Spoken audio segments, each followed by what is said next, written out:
basically, I'll start recording now. Okay. Okay, so let's start there. Okay. Couple things we got to break down there. All right. For someone to be that selfless that's like a different level. I don't think I've ever been in a scenario where I've personally even been that selfless, where I would be willing to give my entire being, body, mind, spirit to someone else's future, everything. I couldn't even do it myself. So even understanding where she got this compassion and love and selflessness from, it blows our minds. It's really incredible. And we had gone through everything, all the medical treatments and, all the doctors and specialists and eat this and don't eat that and do this and don't do that. And then, go through even more invasive things that, are just not pleasant podcast material. Right. But, then we've gone through even other things like trying to adopt and even taking it, like we lived abroad for a while because my husband is Brazilian. So we lived in Brazil for a few years and we tried to adopt there. And it turns out that they're very upset over this one adoption case and they don't allow Americans to adopt in practice in Brazil. And then we tried to adopt through Colombia because Colombia had this really amazing adoption program. And we had friends there and wanted to go through the process there. So we started everything and Colombia was ready to give us a baby or a child. We're, open to whatever we get, we'll take. Yeah. And then Brazil said no. Brazil wouldn't allow the adoption to go through. They wouldn't approve it. And they're both members of this international law or regulatory body. It's the Hague Convention and for the protection of children and intercountry adoption. And Brazil refused to approve it, saying that there were plenty of children in Brazil available for adoption. No, okay. But you can't have one. That's actually the exact scenario a lot of people are in terms of if you flip that scenario, right? And put that through a new lens, the DEI lens. Right. Yeah. A lot of people are like, okay, well, racism really isn't that bad, so why don't you just go move somewhere else? Or why don't you just do this? Right. Or why are you upset about this? Or like, why can't you just stay inside? Or like, there's always a nuanced way for people to get that little twist that they need to go ahead and invalidate someone's experience. Have you experienced personally any kind of racism, or what's your background in terms of anti-racism? Well, we've certainly experienced some. My husband is Brazilian. No, I'm white and I have white privilege and I don't have the same background. Gotcha. We're also of a religious minority though. And so my exposure to discrimination, not racism, but discrimination started at a very young age. I grew up in Virginia Beach in the Bible Belt and I was 5 minutes from Pat Robertson and not too far from Jerry Falwell and 15 minutes from an active KKK group. Wow. And I grew up as with me and my siblings, the only Jewish kids in our school, save one or two. Like one of one? Who joined later. What? Like one of one, like the only ones? No, I have siblings. So, we were together. So I have a twin sister, a younger sister, an older brother. And so we were together with each other. And then over the years, a couple of other Jewish kids came into our lives. But early on in elementary school, we were it. And we were in this place where people had never met other Jewish people. They didn't know anything about them. And as young children going to elementary school, we were tortured. And we were accused of eating Christian babies for breakfast and of killing Jesus. And they would beat us up every day at the bus stop and steal our things and destroy our lunch. And it was a daily thing at the bus stop that we had to endure just to get to school. And eventually the school board, the district, determined that we were not allowed to ride the bus anymore to go to school.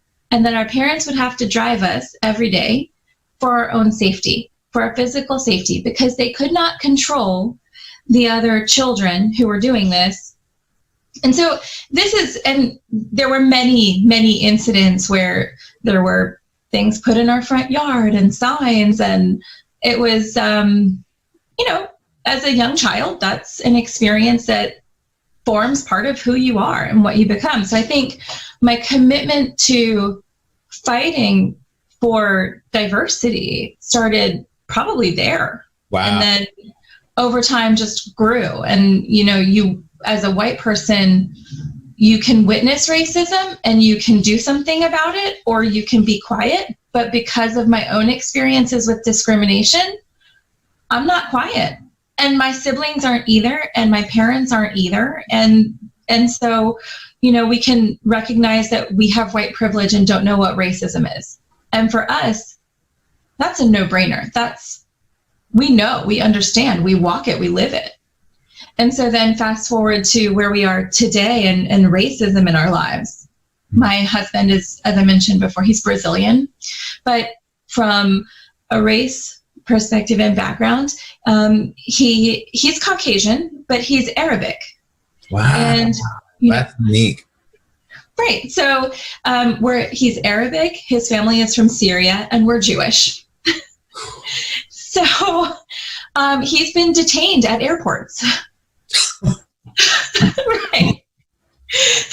And because there is racial profiling, and they see that he's Arabic, and maybe they see our last name, which our last name Chayo it's spelled Chayo, and maybe they're just making an assumption there, but it looks Arabic. If you know the transliteration, it's a common Muslim and could be Jewish last name. People often think I'm Muslim. I'm fine with that. I just befriend everyone. Wow. I think I disappoint some people when I turn out not to be Muslim, but because I have this French Jewish last name. So, I have sat in a parking lot in an airport calling every attorney I know, trying to figure out how to get my husband out because he's been detained on his way back to the U.S. because of his Arabic background. And so that is... People really need to hear this, and how important that your experience informs your acts, your walk. Yes. And the reality is, I'll tell you a story. So what really triggered me about your story was when you said you were at the bus stop. When I was in the 7th grade, I was at the bus stop. It was my very first day. Got on the bus. And there was this 9th grader. His name was Ashton. I got on the bus, and he said that N-words aren't allowed to sit on the back of the bus. Whole bus stopped. Bus driver did nothing. Okay, I went and sat down, went to school, got back on the bus, came home, got off the bus to walk home. He followed me home. He pushed me in the grass in a ditch, and he beat me up. Then when I got back to school the next day, similar to your experience with the school district, right? So what they said was, okay, we're going to ban him and we're going to expel him, but you're kind of on your own, Kevin. And so then at that point, I became the snitch. That was my entire experience throughout high school. Was there a lot of retaliation? Yeah. Yeah. So part of why I do what I do, really, marketing is just a vessel. Mm-hmm. Now that just, because I had to always advocate for myself. That's really what marketing is right. Being able to advocate for other businesses and other people in a unique way.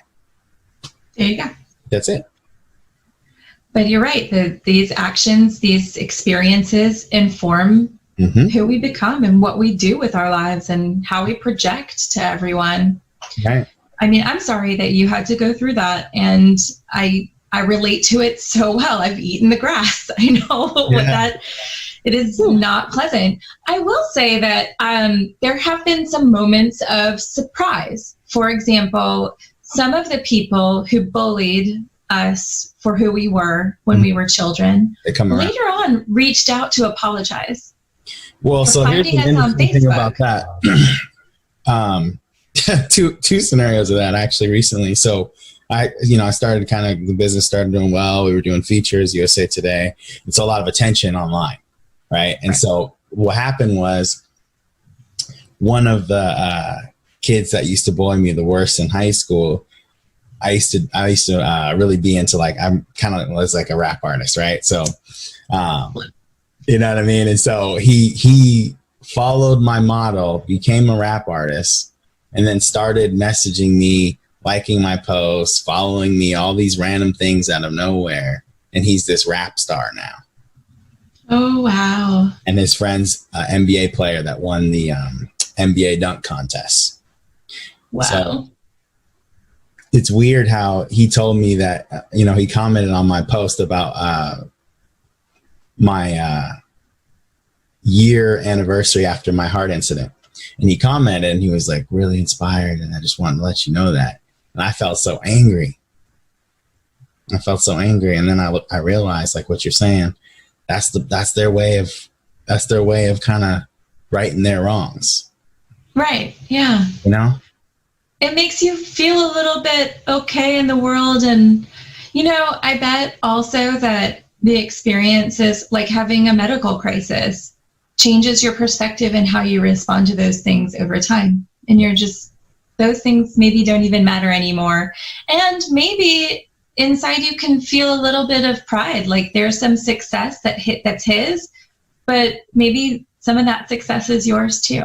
And, you know, even short of monetary compensation or public gratitude, there, you know, you can at least feel a little happiness or, you know, gladness inside. Yeah, that's a really interesting way to put it. Yeah. Yeah. Do you feel that way often when you see those comments and stuff? I do. I do. Yes. And I guess also lifelong learning is important to me, and which is relatable to diversity, DEI, because we're asking people to put themselves in someone else's shoes and to see things from another perspective and to be open-minded and to have a conversation. And all of that is learning. And when I see someone else learn something and maybe admit that they were wrong, or maybe grow, and maybe someone posts something unexpected from a new point of view, or maybe I change the political views of my entire extended family. And, you know, I end up, sure, I feel glad inside. I feel a little prideful, but not too much, not simply, but, you know, like, yeah. Like I did that, but you know what? Right. It's not really about me. It's about the way that I changed their life. Exactly. And I get to receive that blessing over and over again. Exactly. Yeah. So I have this really cool goal. Like we have our team meetings. I always say, how many lives did you change this week? Wow. That's big. If you don't have at least 2, that's not who I want on my team. That's profound, actually. Thank you. I mean, yeah, that's, I don't know, an attitude that I haven't seen anyone articulate it before or put that out there as a requirement, and I kind of love it. In my religious background, we have this idea of mitzvot, which are basically on a very basic level, good deeds. Gotcha. And, you know, you have to do mitzvot in your life, and it can be as simple as helping someone across the street, or, you know, picking up groceries, just good deeds for someone who isn't capable. And, you know, I resonate with that how many lives have you changed?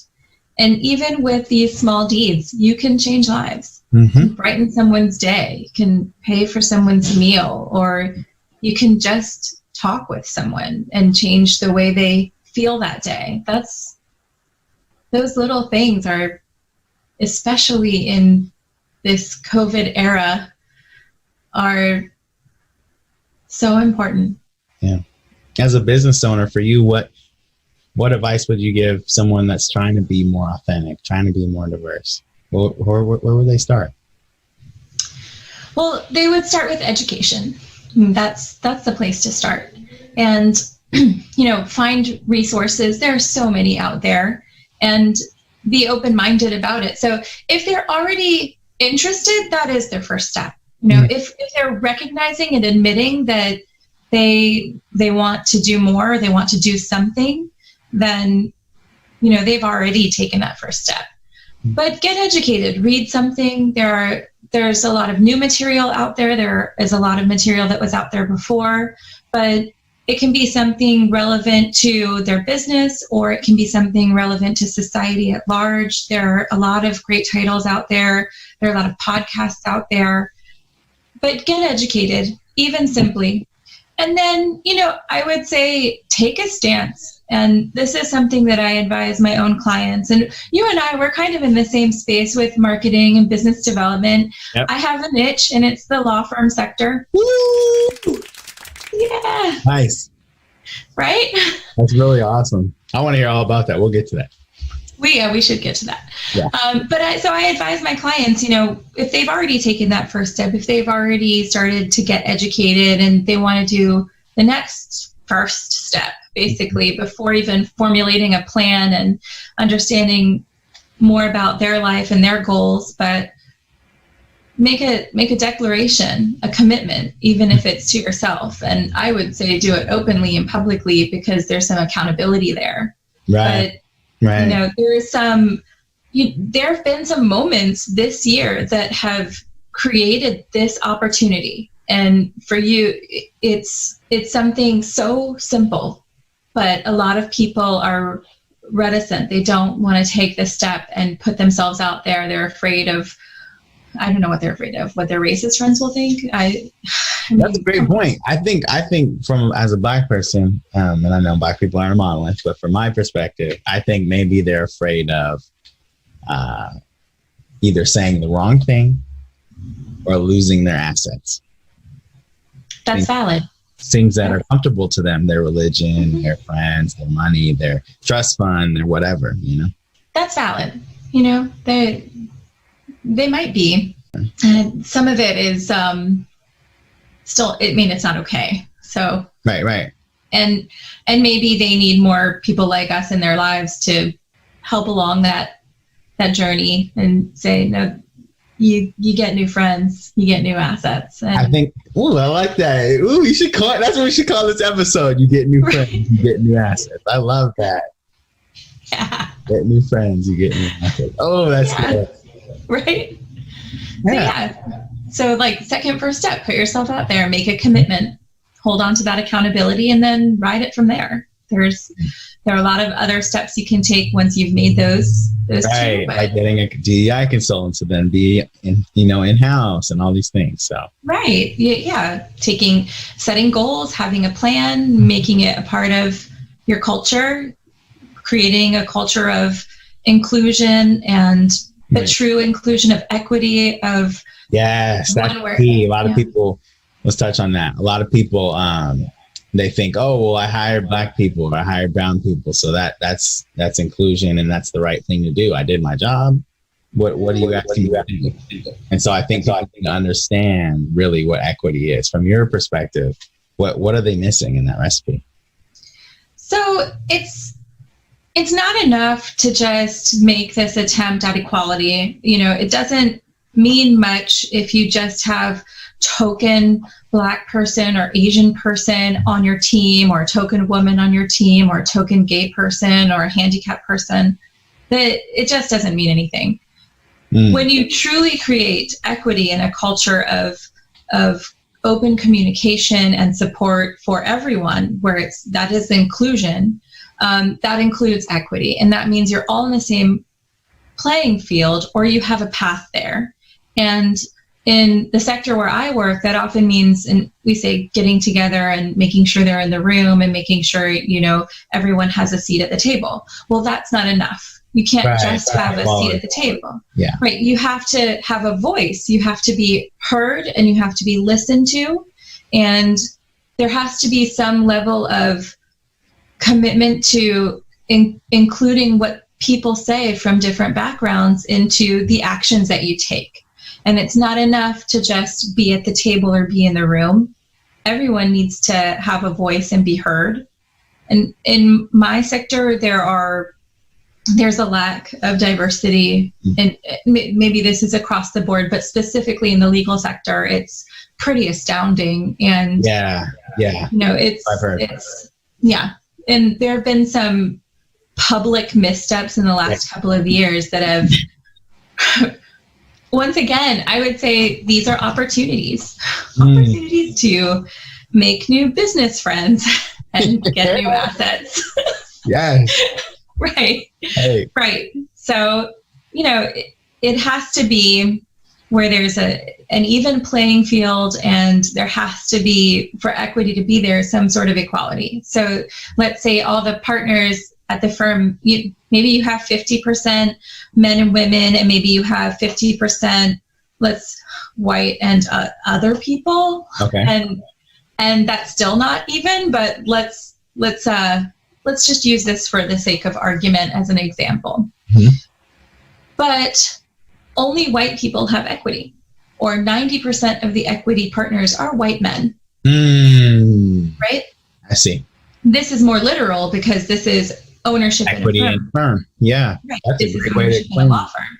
So when we talk about an equity partner, if you really have equality, you have people from different backgrounds who have been brought into your firm with a path to ownership, like the white people who have traditionally, white men in particular, who traditionally held that ownership without opening it up to people who are different from themselves. Because basically the truth is, a lot of those folks, they all were interns at one point. So what's different about them than the black kid? Golf. Yeah. I mean, that's about it. Golf, country club, friends, association. And even if it's not that, psychologically, we end up gravitating to people who look like us. We gravitate to people who talk like us, who we see as ourselves. We see ourselves in these younger people, and we want to lift them up because we would have wanted to lift ourselves up. Right. Maybe that's human nature. So you have to go out of that natural comfort zone that you have and really be open to what is better for the world and ultimately better for your firm and you too. But it's not always easy to convince someone set in their ways, but it's on the one hand understandable the how it is like it is today. We understand how it is. Right. But here is your opportunity to do different, be different, embrace different. It's time, it's past time. Right. But this, can ride it for what it is. Take it now and do it. See the mistakes that other people make and try not to make them. And so when you see companies taking those big stances, those huge Black Lives Matter declarations and things like that, and there's really no weight behind what they're saying, what does that make you feel as a business owner and a person helping behind the scenes? Well, I guess I have mixed emotions because, I'm a small business owner, so I don't have a board of directors. I know what I'd want my rainbow board of directors to look like. Nice. But as a business owner, I also feel challenges, and I get a little angry when I see people just take advantage of a statement and don't walk the talk. So when I look at things like that, my first thought is, but what does your board of directors look like? Right. And, who's really on your team? What success are you promoting? What plans do you have in place? There are big companies out there that have made these huge statements, but there are little companies out there too doing it. And, a lot of white women, taking a stance. On the one hand, it's nice to see publicly people taking a stance. I hope that there's that measure of accountability tied to those statements, right. And that when you make them, you have some real intention of being genuine about it. Right. And as two hats kind of come into play for me when I see that. One is my marketing hat, and then the other is my Black experience. And so with my Black experience, when I see that, it's immediately anger, right? Immediate anger, right? And then the marketing hat kicks in and goes, this isn't, like you said, this is an opportunity. At least they're doing something.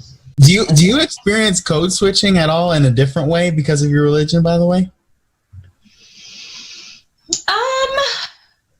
Because like when you're in the comfort of your own home, right? I'll be honest, I'm not talking the same way. No, I know. Right. When I'm in my own home, I'm not the same. I'm me, right? Right. It's definitely not the same. It's not the same level. No. Okay. No, not at all. Because when I was, in corporate world, hi, my name's Kevin Miller. It's a pleasure to meet you. That's code switching, right? And then right. talking to you right now is how I really talk. Right. I don't think so.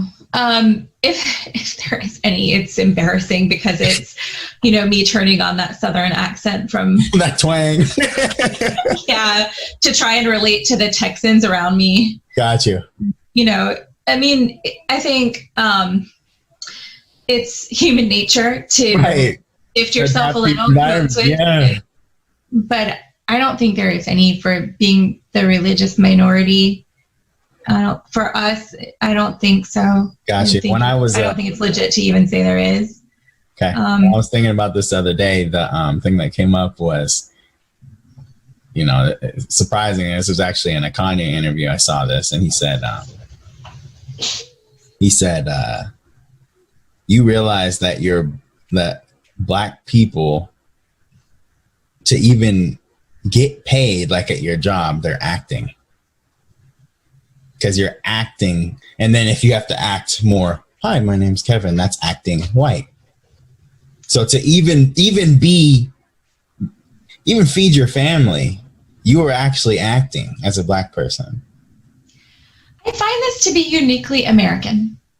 Yeah, I do, and I think that that's a part of our racist, our history system and presence, and how from how this country was founded, from slavery and this, just everything past that, and how our societies have evolved, our cities have evolved, and different cultural groups, within your community. Maybe it's not code switching for me. Maybe it's just being able to talk about things that maybe other people don't understand, sure. Or in our household, maybe using a different language. But having seen, for example, I lived in Brazil, and the racism in Brazil is horrific. It's unbelievable. And they didn't have a civil rights movement. And there are some things that to me are so astounding that even as an American, I feel lucky to be an American in some ways when it comes to racism in Brazil. What was that? I got to hear that story. What do they do? Like teaching children, the one drop of blood means you're Black. And there was a woman who won a position, as Brazil has the carnival, and it seems very colorful and inclusive, and some levels it really is. Okay. On some levels you feel very inclusive. There are some things that feel different than others. It's not just one experience, right? Right. But there was a woman who won this first place kind of pageantry in the carnival. And then the prize was revoked because her skin was too dark. That happened to me, so I don't see how that's different. She was too Black. Well, here's the difference that I mean, the code switching, because Portuguese is spoken in a certain way. Maybe there is on a cultural level, when you get in the room and you're with other people who are your people, and you feel a certain level of comfort to speak a certain way. Okay. But in places where the language hasn't been formed over these years, in private versus public, where the language is the same, whether they're in private or whether they're in public with people who are white or different from them. So you talk the same way. And there is a difference there when you're speaking. And here, when you get comfortable with people like me going into a Southern accent, or a Black person speaking more relaxed and not white, and not, whitewashing their language to be in the corporate space. In Brazil, you don't have to do that. You can speak as a normal person as you would as yourself, because their language hasn't evolved the same way with the separation as in the United States. Oh, so you're saying they wouldn't even be able to pick up on the difference, really? Right. Like, I don't think so. I mean, I think I'm sure there are differences when it comes to behavior and when it comes to, what you might say, but not how you say it. Got it. So the how you say it part of language hasn't evolved yet. It hasn't caught up to the way Americans have systemically put that element within language and the way things are communicated. It hasn't really been evolved that way. I would say that it brings people closer together to have the shared language, and that's maybe one of the easier parts of navigating the culture in Brazil, is that at least the language is the same. And it's, even the accents and how you talk, everybody learns to talk the same way. And it's not different if you're there are differences. There are different, of course, socioeconomic and education levels and, and different states where they have different accents and all things like that. But it's not like, oh, because you're Black, you're going to speak a different way, or because you're from this sect, you're going to speak a different way. You're this tribe, so you're going to speak a different way. And there is some of that for sure, but it's not the same as in the United States. It's not, that code switching idea doesn't feel as prevalent. And that could just be a veil over my white face. Maybe I'm wrong. Could be. But I sort of embraced kind of the language that everyone shared. Cool. I sort of even felt that way with English in some other countries. But, there are still, like, even if you look at the UK or Australia, and there are less Black people in Australia, but it's not like they're speaking differently than the people around them. And that's probably a crude generalization, and maybe there's some ignorance on my part there. No way. You're just being you and being honest. I'm not tripping. Yeah. I'm not tripping. But I feel like shared language brings people together. And if you didn't have to code switch and you just related to everybody, and like, you get in your family cluster and your friends and it, I think it's subconscious, right? I think it's not like something you think about. Oh, I'm with my Black family now, I can just go into how we all talk. It's just part of life, right? No, it is something you think about. Really? You think about it? Yeah. See, that's amazing. I didn't know that. Yeah. So like when I'm, because the minute you see, Uncle so-and-so, what up? It's immediate. Yes, it's also subconscious in terms of the trigger. Like, you don't have to think about it more than a second, but there is a thought there. I didn't know that. I thought it just happens because that's, that's just the way it is. It's kind of like when you pick up a fork and you just picked up the fork. That's about the equivalent level of thinking. So like, okay, I'm about to pick up this fork right now. And you're looking at the fork and you're saying in your head, I picked up a fork. But you're not repeating, I picked up a fork, pick up the fork, pick up the fork. It's just like, there's still that initial thought. I remember my husband relearning how to use a fork, and that. Right. See, there's still a thought. Exactly. Right. There is a thought that comes along with that. You're right. It's very automatic now, but you have to hold it. You have to lift it and get it to your mouth. Okay. Yeah. Let me match the person. Okay. Am I going to code switch? Okay. Is this a PhD person? How are they talking? Like, those are all thoughts that happen. I guess at the end of the day, I think it's just when you have more in common and one less thing that makes you different. Yep. Then you relate to each other a little easier. Exactly. That's how we related a lot easier, because we had similar experience in business, similar experience in upbringing, right?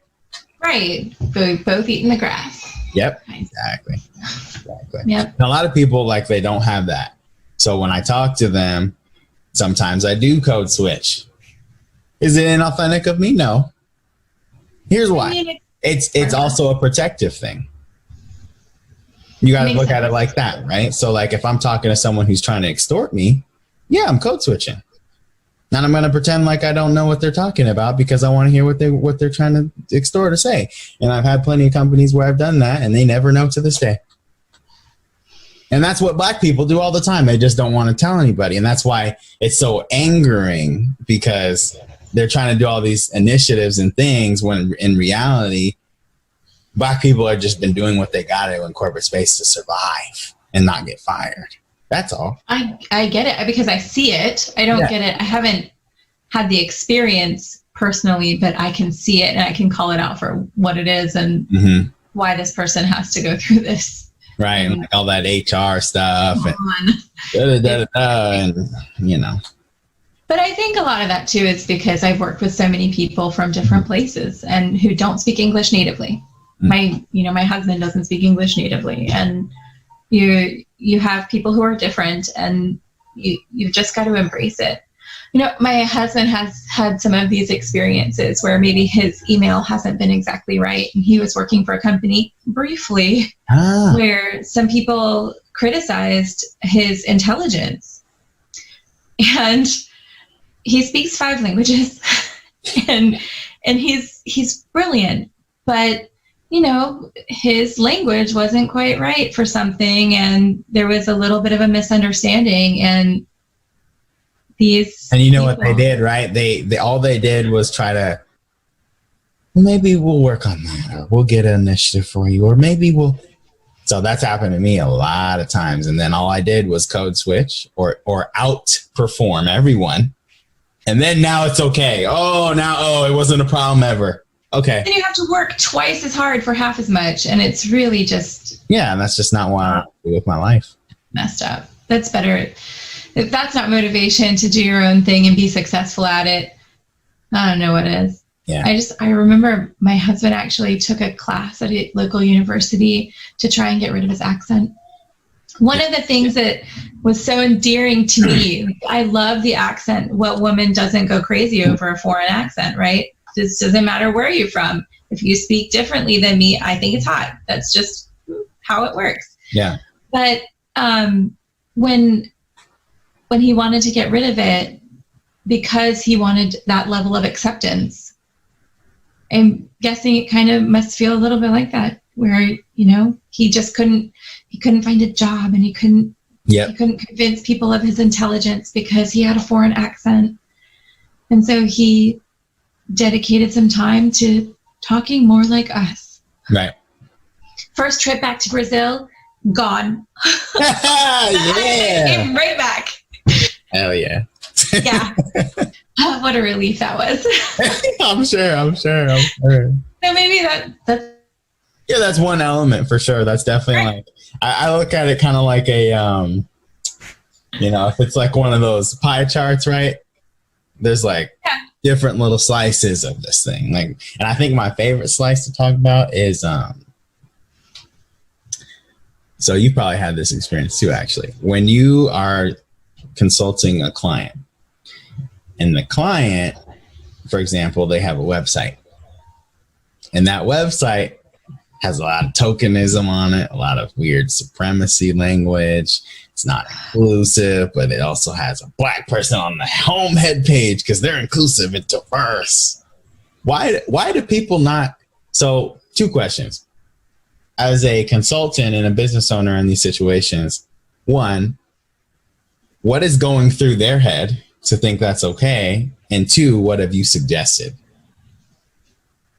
Well, I haven't had that exact scenario, but bits and pieces of it, certainly bits and pieces of it.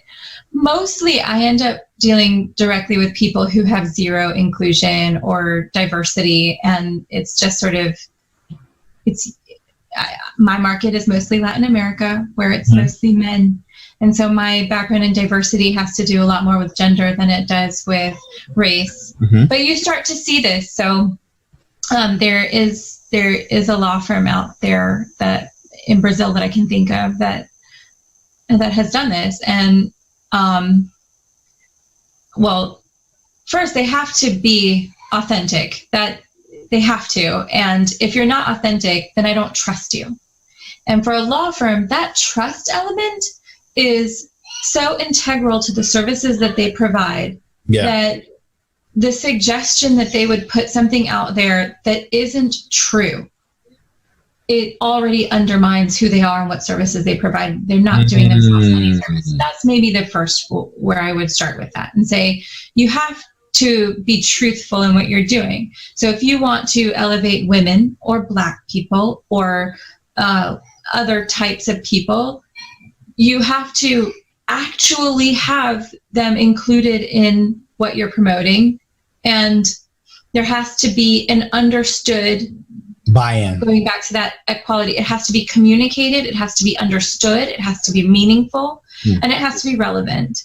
And if you're doing this just to appear to the outside world that you care without making that commitment stick, then it's a problem. But I also put on that marketing hat, like you said earlier, and say, you've got to start somewhere. This maybe isn't the best place. Let's take a look at where that is. But at least they recognize at that point. If they've done that, they at least recognize that they have to change something, and that, you know, they recognize the importance of diversity. You know, if that is their message out there, then they recognize that. I start from there as that stepping stone, as that opportunity to educating, setting goals, having a plan, implementing that plan in that order. And if that's where I have to start, that's where I have to start. But I look at that as at least a door open. Yeah, I like it. You're kind of like the queen of the bridges. I like that. Yeah, I like that title. I think I might change my LinkedIn. Take that. Queen of the bridges. Yeah. I'm in. Count me in.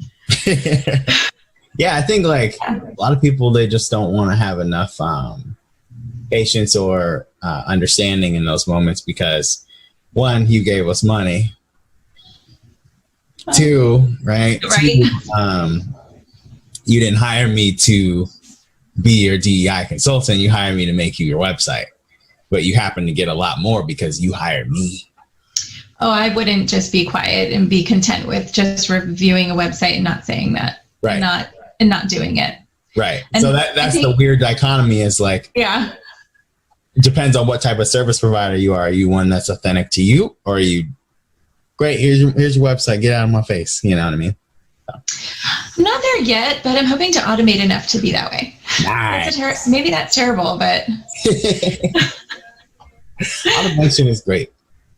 I love it. Yeah, I need to start doing more to create some of the revenue to let me do the other things that I want to focus on and do. Nice. And like this to me this is what you're doing, this ultimate passion project related to DEI is incredible. Thank you. And I mean, I hope that it has a good return financially and, you know, that you're prosperous because of it as well. Right. But even if I'm you're not authentic about it. You're super authentic about it. You've posted these pictures of your team that I'm like, I look at that and thinking, I want my team to look like that. You know? And I just think that this is amazing. This whole group that you've put together, the way that you've structured it, I love it. And I think I learn something every time I visit the group. And that's really important. Somebody proves something, I want to learn from it. You know, appreciate that. Yeah, I think will correct me later. What we can do too is like, I have these like I like to do a lot of experimenting on our lead gen and things like that. And so I'll send you some stuff that worked for me, and yeah, you can feel free to use it. My goal is always to let people. Because a lot of people gave me a lot of game, you know what I mean? So that's why I want to give it back to you. Awesome. It's not mine to hoard. Like, I didn't learn it myself. Like, someone taught me it or showed me it. So why shouldn't I just keep going, you know? Thank you. Got you. That's awesome. Thank you. Yeah. Yep. Little by little, baby steps. So when did you start Firm Forward? I started Firm Forward in 2014. I had been working for a Brazilian law firm at the time, and I stayed working for them for a time.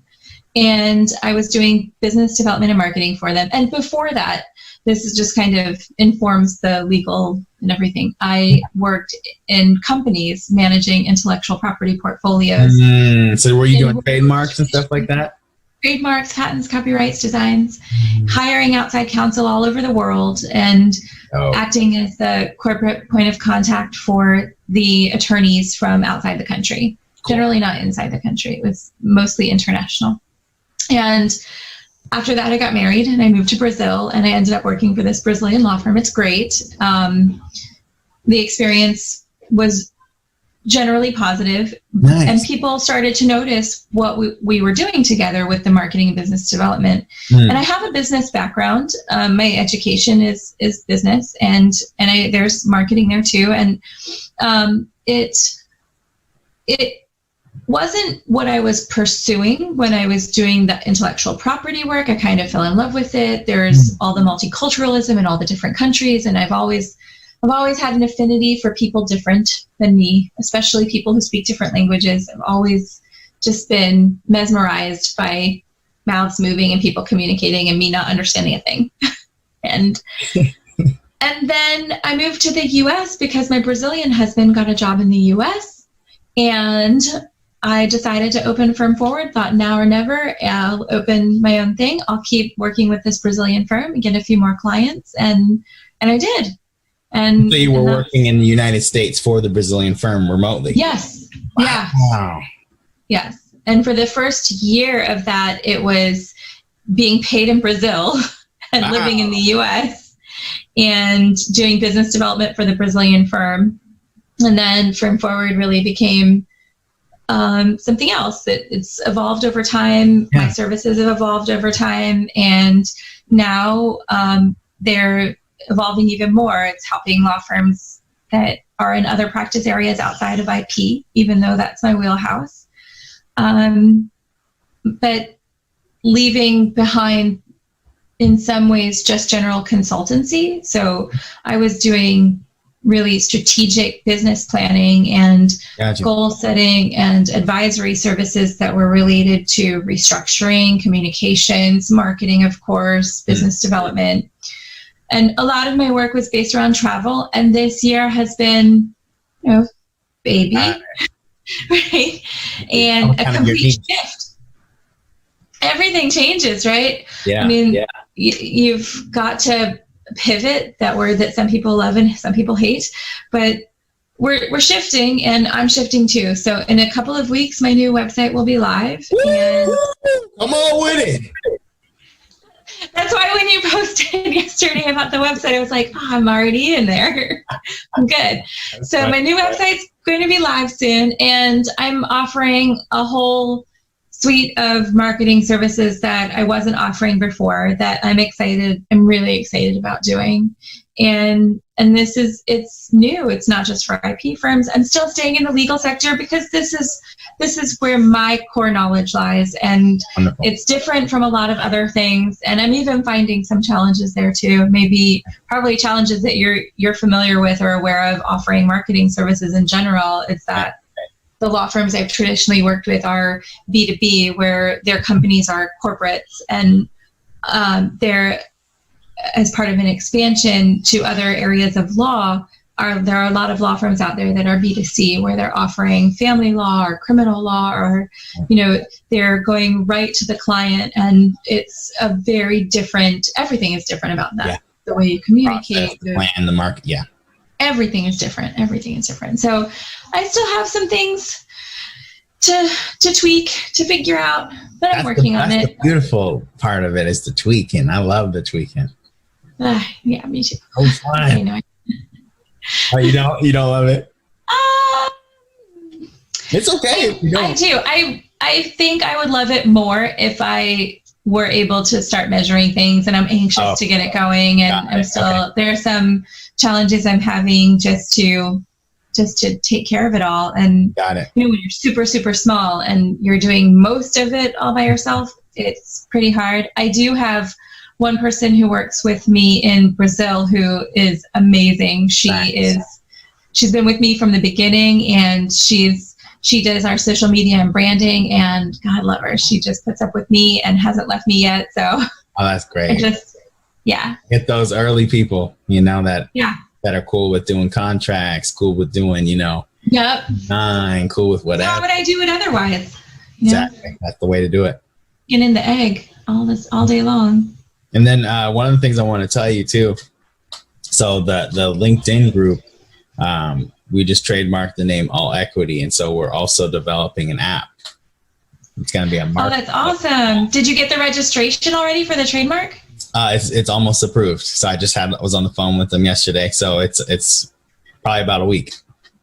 That's awesome. Yeah. So the concept here is basically the LinkedIn group, but it's a marketplace. So DEI consultants get to connect with businesses looking for consulting. And it's like Fiverr, right? It's a marketplace. Love it. So you can go on there and find a DEI consultant in gender and sexuality and race, and, so that's going to be coming in 2022. The prototype actually just got done as we were talking. That is so exciting. Congratulations. That's amazing. I really love it. I think what you're doing in this space was so needed, and it wasn't there. You saw it in a different way and said, you know what, we can make this better. Thank you. And I like that there's a little bit of monetizing it too. Me too. Yeah. You need that. I always tell my clients, I say, compensation is the ultimate equity. It's true. This year I've spent a lot of time trying to listen to Black people and really listen to them. And there's this woman who she goes live all the time. She's a business coach, and she was very emotional over some of the events of the year. Yep. And it was hard. It was hard to watch and learn from her, but she said some things that resonated with me that about money. And it's so true. It's so important that if you're not spending money, if you're not feeling it financially, especially for white people or, who have more of it because you're white, right? What are you really doing? And so, no, I'm not providing free coaching. No, I'm not serving on your panel. No, I'm not doing this. And this is one of the things going back to what we were talking about before, like, how are you authentic? How do you find people? And if I had the budget, I would totally hire her and pay her in a minute. I don't want to insult her by not having the budget to pay her.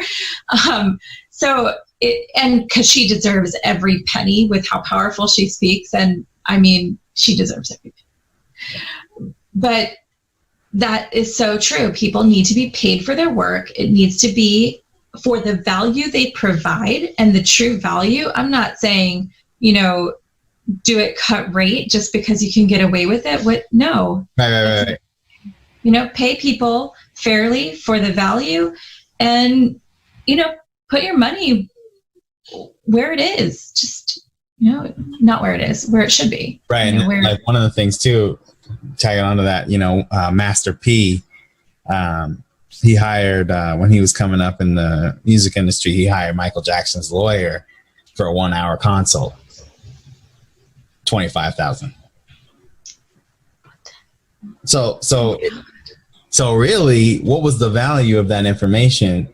Maybe he could have got it somewhere else, but probably not, because what Michael Jackson's lawyer knows how to do and explain and guide is not the same thing Joe from blah blah blah firm. It's not. It's never going to be the same thing. It's not. So people need to start treating these consultants for what they are, which is superstars, superheroes in that space. They are the experts. Right. Pay them. They are the experts. They know exactly what you need to know, and if you want to know what they know, pay them. Yep. And pay me too. Right? Oh. Right. Yeah. What I started doing with that is, what I do is, so I get them on, basically someone wants to sign up, right? I get them on the phone, give them about 30 minutes of my time. I explain things that they need to understand. And I say, you could go do all this yourself and figure it out. I tried and I wasn't able to. But here's all the steps I took to get to where I'm at. Here you go. Go for it. Always come back and go, okay, I'm ready. Or they sign up right there, because they realize in that moment, it took all those years for me to figure all that out. I can cut out all that time it's going to take you to get to where you're trying to go. Right. they recognize the value. Right. You know, that's huge, and it's so important. And I wish more people recognize the value. You're creating a lot of value for this. You're changing people's lives, I think. Thank you. Yeah. Thank you, Kevin. That's really awesome. I think what would be dope, you know, one of the things I remember you said was about having like a group panel or something like that, a meet and greet or something like that, you know? Yeah. And execution is the only thing I'm scared about there, because I probably would need my assistant. Yeah, my assistant's definitely going to have to help with that and set that all up. But I think the way I envision it, at least, is kind of like either there's topic points where we're going over when it's not like lecture-y at all, and it's more just like a free for all, people can do what they want, say what they want kind of vibe, versus like the, hey, welcome to our Zoom session, here is your topic for the day. Like that whole thing scares me. I don't want to ever put anyone in a room like that. I hate those rooms. I would love to actually see both of them.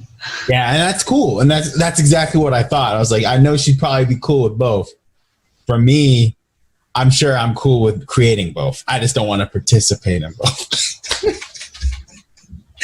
I think you have tons of people in the group who are willing to participate in it. And I wasn't sure, and never sure sometimes when I comment, like, am I supposed to be commenting on here? Is it okay? Because I know it should be like other people too, but at least it's bringing visibility to it. So whether right or wrong, other people can at least see it then and comment and participate, hopefully, and whatever comes out of it, I'm sure you guys are going to do a great job. I'm looking forward to learning from whoever you put together on these panels. And, you know, I think that's all. We can learn from each other. And if people are willing to share, then, I mean, absent the big speaker fees and consulting fees. Yep, exactly. Everybody's ego getting checked.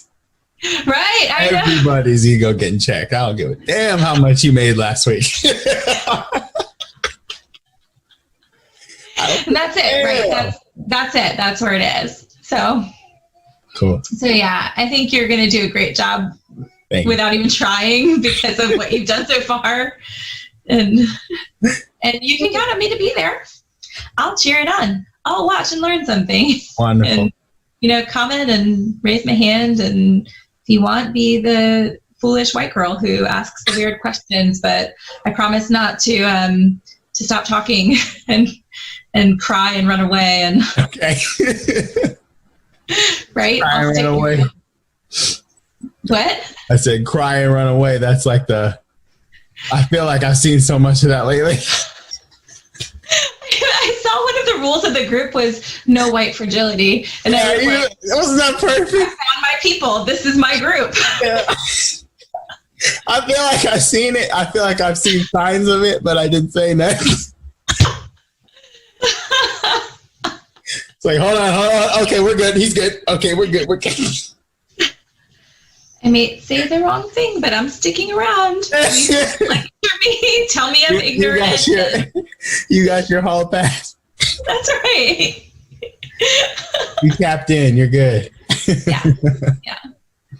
Yeah. And when I'm bored, I'll just look for all those people who say all lives matter and respond to random social media requests with cartoons.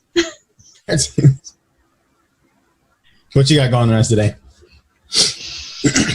It's a pretty busy day. I have a lot of meetings. I'm onboarding a new client later. And onboarding. You got an automated process yet? We just finished ours.